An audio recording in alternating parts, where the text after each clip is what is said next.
bulan yang merupakan bulan yang diagungkan, bulan yang merupakan pintu kita memasuki bulan Ramadan, sehingga 3 bulan yang diistimewakan disebutkan oleh baginda Rasulullah SAW, yaitu bulan Rajab, bulan Sya'ban, dan bulan Ramadan. Sehingga masuk bulan Rajab, Sya'ban, dan Ramadan, kita berdoa, Allahumma barik lana fi Rajab wa Sya'ban wa balighna Ramadan. Bulan Sya'ban adalah pintu masuknya bulan Ramadan, sehingga di bulan ini kita mempersiapkan diri. Di bulan ini kita mempersiapkan akan datangnya tamu agung, akan datangnya bulan suci Ramadan. Sebelum datangnya bulan suci, maka setiap kita pun harus mensucikan diri. Setiap kita harus bersiap-siap mensucikan dari kesalahan dari orang lain, sehingga menjadi sebuah tradisi adanya tarhib Ramadan,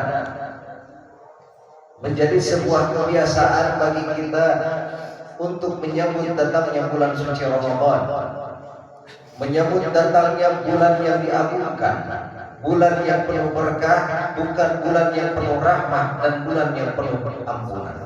Sehingga kita membersihkan diri dari kesalahan satu dengan yang lain. Kita mengadakan acara musyawarah, saling memaafkan satu dengan yang lainnya. Sebab di dalam sebuah keterangan disebutkan, innal muslimaini yaltaqiyani fakashafani yaghfirullahu dzunubahu anhu. Ketika seorang muslim berjumpa dengan muslim yang lainnya lalu dia berjabat tangan, maka Allah Subhanahu wa taala akan mengampunkan dosa di antara keduanya. Masuk bulan suci Ramadan nanti, kita bersiap untuk meningkatkan, mengevaluasi dan bermuhasabah, meningkatkan iman dan takwa kita kepada Allah Subhanahu wa taala dan meningkatkan ibadah kita kepada Allah Subhanahu wa taala. Di bulan suci Ramadan, ibadah akan dilipat gandakan nilainya di hadapan Allah Subhanahu wa taala dan doa akan dikabulkan oleh Allah Subhanahu wa taala. Sehingga di dalam ayat surat Al-Baqarah, Allah Subhanahu wa taala menyampaikan, A'udzu billahi minasyaitonir rajim, bismillahirrahmanirrahim. Wa idza sa'alaka ibadi anni fa inni qarib ujibu da'watad da'i idza da'an falyastajibu li wal yu'minu bi la'allahum yarshudun. Ketika hambaku bertanya kepadamu Muhammad, maka katakanlah, aku ini dekat. Ujibu da'watad da'i, dan Allah berjanji akan mengabulkan setiap permintaan, setiap doa yang kita hantarkan kepada Allah Subhanahu wa taala. Setiap doa yang kita sampaikan kepada Allah, setiap doa yang kita mintakan kepada Allah Subhanahu wa taala, janji Allah akan dikabulkan. Ujibu astajib lakum, kata Allah, berdoalah kepadaku, aku akan mengabulkan untukmu. Namun ada sebuah pertanyaan. Sering doa kita sampaikan, sering doa kita bacakan, sering kita doa layankan kepada Allah Subhanahu wa taala. Namun terkadang doa yang kita sampaikan belum dikabulkan oleh Allah Subhanahu wa taala. Ini pertanyaan yang terkadang muncul dalam pikiran kita. Sehingga kalau kita telaah, ternyata suatu hari ketika Ibrahim bin Adham, seorang ulama, seorang ahli tasawuf, beliau berangkat ke satu pasar. Karena ulama ini ulama tasawuf, ulama yang cukup dikenal, disebutkan di dalam sebuah kisahnya, marra Ibrahim bin Adham di suqi Basrah. Dia datang ke pasar Basrah, fajtama'un nas faqala ya Aba Ishaq ma lana nanqulana fala yustajabu lana limada. Lalu orang pun berkumpul karena datangnya seorang ulama yang lurus, seorang ulama yang soleh. Setiap orang berkumpul, setiap orang ingin mendengar apa yang ingin disampaikan oleh Ibrahim bin Adham ini. Lalu ada yang bertanya, wahai Ibrahim bin Adham, wahai bapaknya Ishaq, sering kami melayangkan doa kepada Allah Subhanahu wa taala. Tapi tampaknya doa yang kami layankan kepada Allah, doa yang kami sampaikan sampai saat ini ada beberapa doa yang belum dikabulkan oleh Allah Subhanahu wa taala. Limana ini kenapa? Apa karena saya salah pasang doa atau karena saya berdoa tidak didengar oleh Allah Subhanahu wa taala?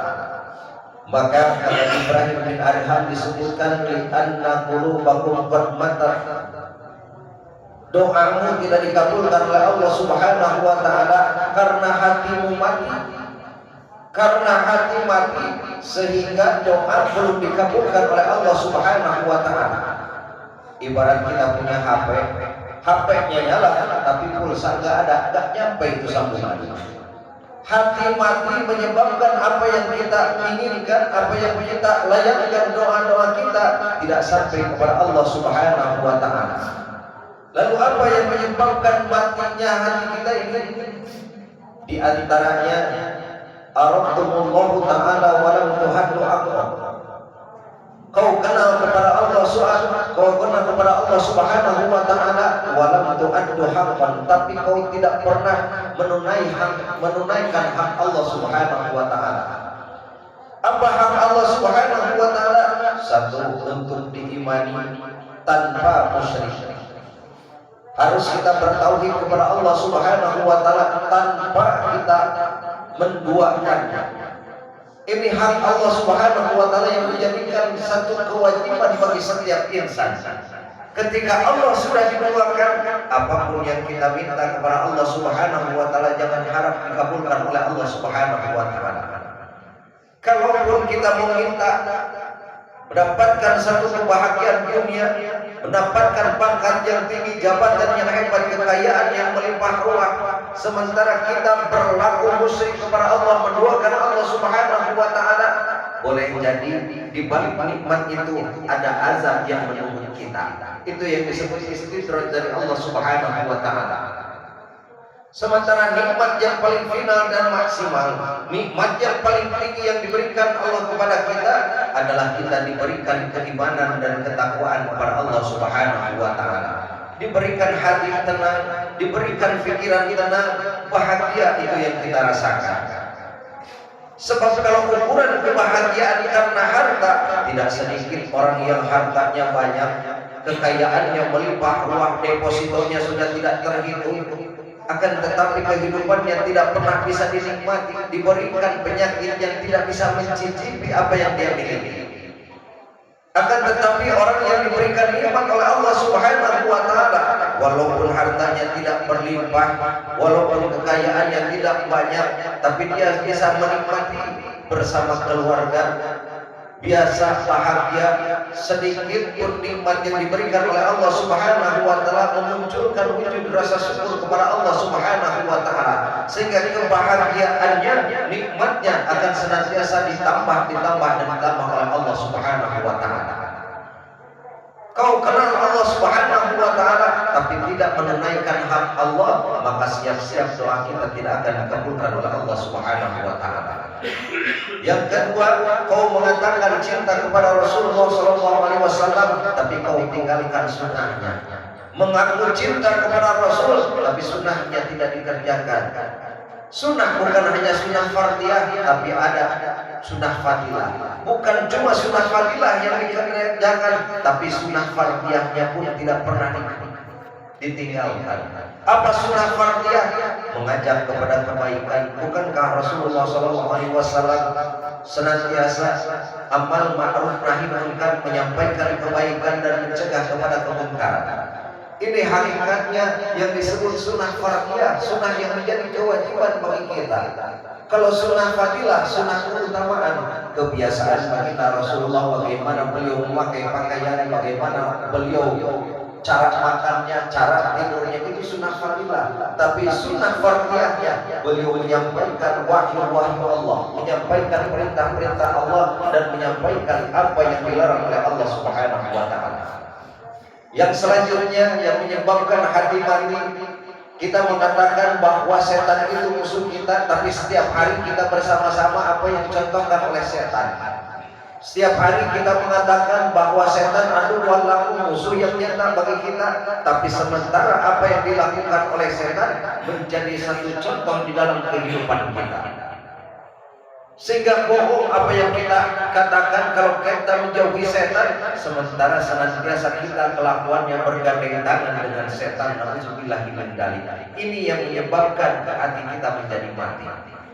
Yang selanjutnya yang menyebabkan hati mati, ketika ada sebuah kejadian, ada sebuah kematian, tetangga mati, saudara mati, tidak pernah menjadi sebuah pelajaran bagi kita untuk mengevaluasi bahwa suatu saat pun kita akan menyusul mereka, bahwa suatu saat pun kita akan kembali kepada Allah Subhanahu wa taala, melanjutkan perjalanan hidup yang bernama mati, masuk kepada satu pintu yang bernama maut, dan kematian itu bukan akhir segala-galanya. Ternyata bahwa kematian itu merupakan satu awal kita masuk satu kehidupan yang kekal abadi, akhirat namanya, yang suatu saat ketika kita lahir ke alam dunia tidak bawa apa-apa, hidup di alam dunia kita mengumpulkan yang disebut apa-apa, dan ketika mati kita pun tidak akan membawa apa-apa.